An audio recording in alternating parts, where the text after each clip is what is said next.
Ravi de vous retrouver, chers téléspectateurs, dans cette nouvelle édition du magazine Archiculture, le magazine de l'architecture, de l'urbanisme, de la transformation et du développement urbain.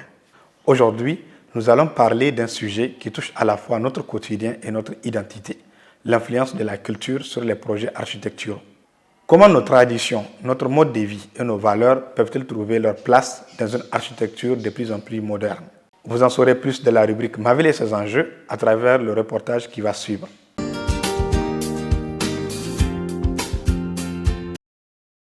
L'architecture ne se limite pas à la conception et à la construction des murs et des toits. Elle peut être aussi le reflet d'une identité, d'une histoire et d'un mode de vie. Au Niger, la culture locale a toujours façonné l'habitat. Mais à l'heure actuelle, où la modernité prime, cette influence semble parfois absente. Trouver l'équilibre entre cette modernité et la tradition devient de plus en plus difficile sur certains projets architecturaux. Un projet architectural qui prend en compte la culture locale, c'est avant tout un projet qui est en perpétuelle communication avec son environnement. C'est-à-dire un projet qui prend en compte les réalités du terrain, les réalités des riverains, et tout en essayant d'intégrer ces petites symboliques culturelles dans l'architecture. Plus qu'une décoration, l'architecture oriente la manière d'habiter en prenant en compte plusieurs aspects. L'aménagement de la cour, l'usage des matériaux naturels comme la terre ou le banco, ou encore la disposition des éléments. Autant de détails qui favorisent la mise en exergue d'une culture. Oui, certains le font. Ça peut se voir à travers le respect de certaines traditions nigériennes, comme par exemple qu'il y a des pièces qui sont séparées pour les hommes et pour les femmes. On a aussi les cours qui sont présentes dans quasiment chaque maison. On a aussi l'utilisation des matériaux locaux tels que la paille, la terre et la pierre également. Pourtant, cette intégration reste encore limitée. La pression économique, certaines normes de construction et souvent même les attentes du client constituent de véritables obstacles. Le prestige recherché par la modernité relègue les matériaux traditionnels au second plan. Les freins pour l'intégration de la culture locale dans les projets architecturaux, c'est tout d'abord la mondialisation, c'est-à-dire que les gens vont voir quelque chose à l'extérieur et vouloir exactement la même chose alors que ce n'est pas adapté au contexte nigérien. Et on a aussi un manque d'ancrage dans la culture nigérienne en elle-même, c'est-à-dire qu'on n'est pas assez attaché à la culture pour penser à l'intégrer dans la construction. Comme la construction avec les matériaux locaux, ça nécessite de la technicité, ça fait que les coûts sont plus élevés. Donc les gens vont favoriser le béton, qui est une manière de construire maintenant qui est totalement universelle et plus simple, et les coûts sont moindres également.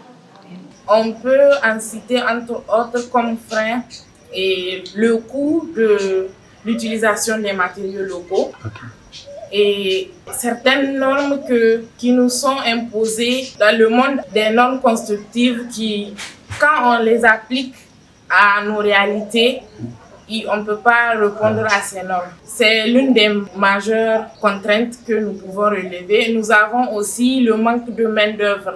Nos jeunes qui sont dans le domaine ne maîtrisent pas le travaux des matériaux locaux. En effet, rappelons-le, sur une grande partie des chantiers urbains d'aujourd'hui, on trouve du béton, du verre et autres matériaux qui ne sont pas forcément adaptés au climat local.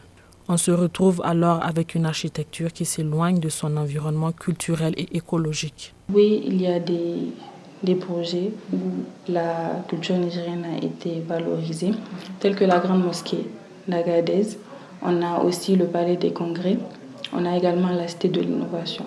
Et ici, au Niger, L'un de nos bâtiments phares qui répond aux critères de l'architecture locale, c'est le complexe Hikima de Mariam Kamara. C'est en tout cas l'un des projets phares. Bon, même si un projet ne peut pas tout intégrer, mais qui répond quand même à beaucoup de normes, prend en compte aussi la culture locale. Et en ce qui concerne les édifices qui ne répondent pas à ces critères, nous avons presque la majorité de nos bâtiments ici et ils sont juste en quête de modernité, sans vraiment s'inspirer de nos réalités. Certains cas de réussite existent, mais restent rares.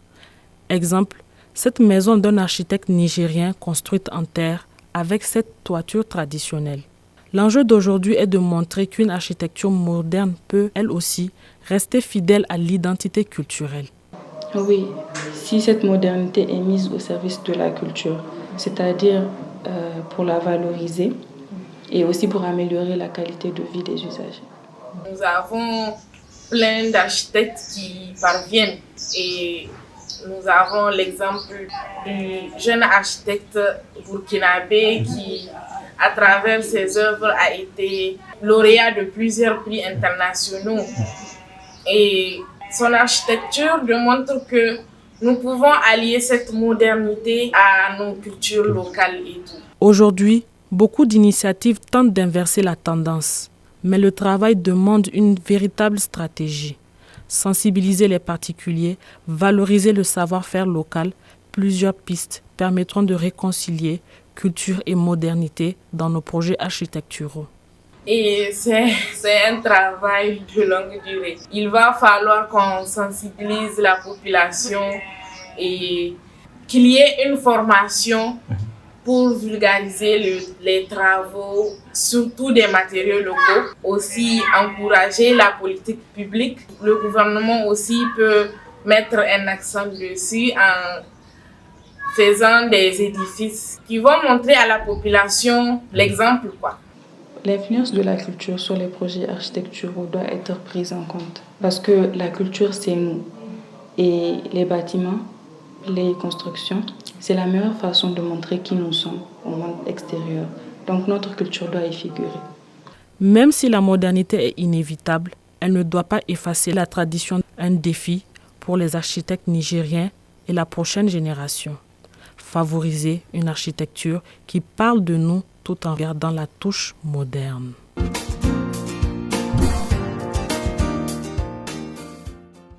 En conseil pratique, chers téléspectateurs, nous allons vers des recommandations.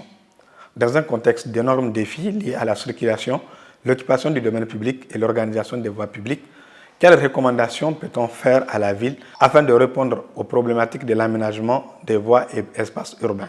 Haji Mansour, architecte et directeur général de l'agence AMA, nous en parle dans cette rubrique.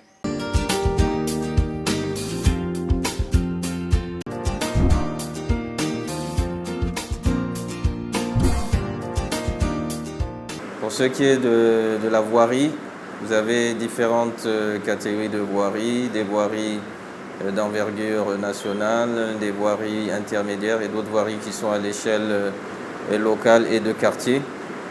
Et pour chacun de ces équipements, vous avez des programmes qui ont vocation à chaque année développer l'aménagement de la voirie avec des prescriptions qui sont connues au niveau du ministère de l'Équipement.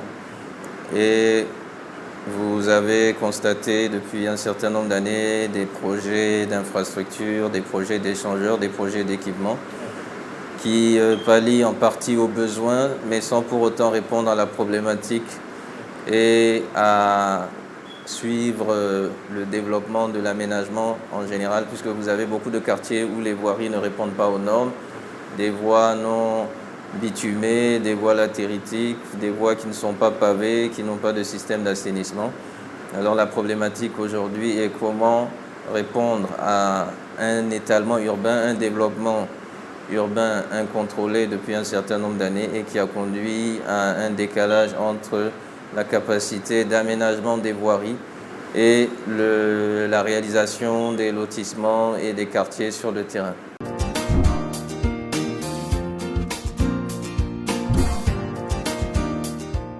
Alors, le principal défi, c'est la question de l'aménagement de l'espace public, puisque la voirie est du domaine public, avec les places, avec les jardins, avec les parcs, tous ces équipements-là, tous ces espaces sont publics et doivent être aménagés pour le bien commun de la communauté. Alors, dans une approche où depuis un certain nombre d'années, on avait négligé les espaces publics, on avait mis l'accent plus sur l'aménagement de la parcelle privée, et on pouvait voir des beaux quartiers avec des belles maisons, mais sans pour autant avoir des voiries existantes ou bien des espaces publics. Aujourd'hui, il est question de revenir améliorer ces espaces en faisant des interventions ponctuelles qui ont vocation à rendre les voies praticables, à répondre aux problématiques liées à la détérioration des voies, aux voies qui sont inondées, mais également à des espaces qui ne sont pas configurés de manière à pouvoir permettre le stationnement, les activités de quartier. Et tout ça fait partie d'une politique d'aménagement d'espaces publics qui doit permettre véritablement de créer des lieux de vie agréables pour les riverains.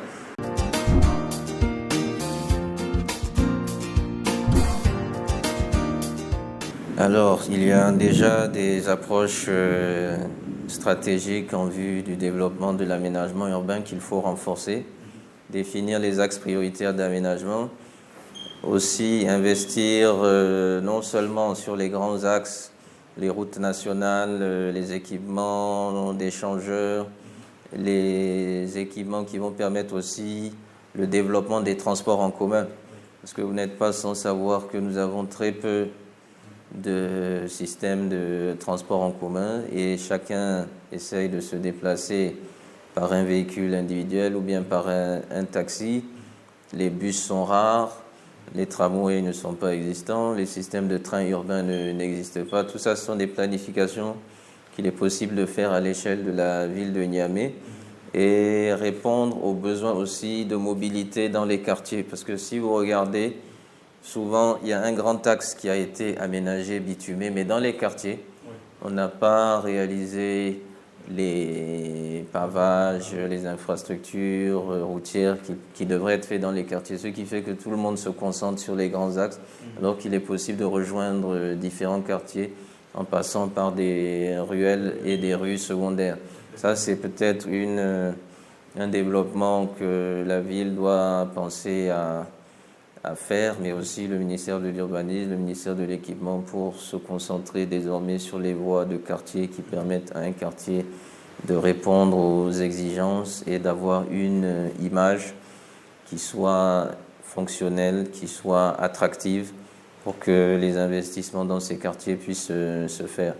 Un autre point concerne également le traitement des déchets, la pollution, tous ces aménagements, les plantations d'arbres aussi, parce que certains quartiers n'ont plus d'arbres.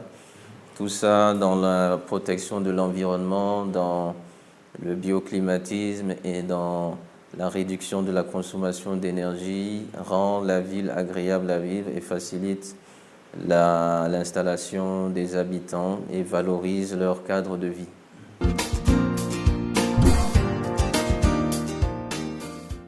C'est sur ces recommandations, chers téléspectateurs, que nous fermons cette édition du magazine Archiculture. J'espère que vous l'avez bien suivi et apprécié. Prochain rendez-vous dans 2 semaines. Mais avant, n'oubliez pas que vous pouvez nous retrouver sur nos réseaux sociaux via les plateformes qui s'affichent en bas de vos écrans. Vous pouvez également suivre cette émission sur la radio Challenge FM qui émet sur 96.6 MHz à Niamey et ses environs. Portez-vous bien.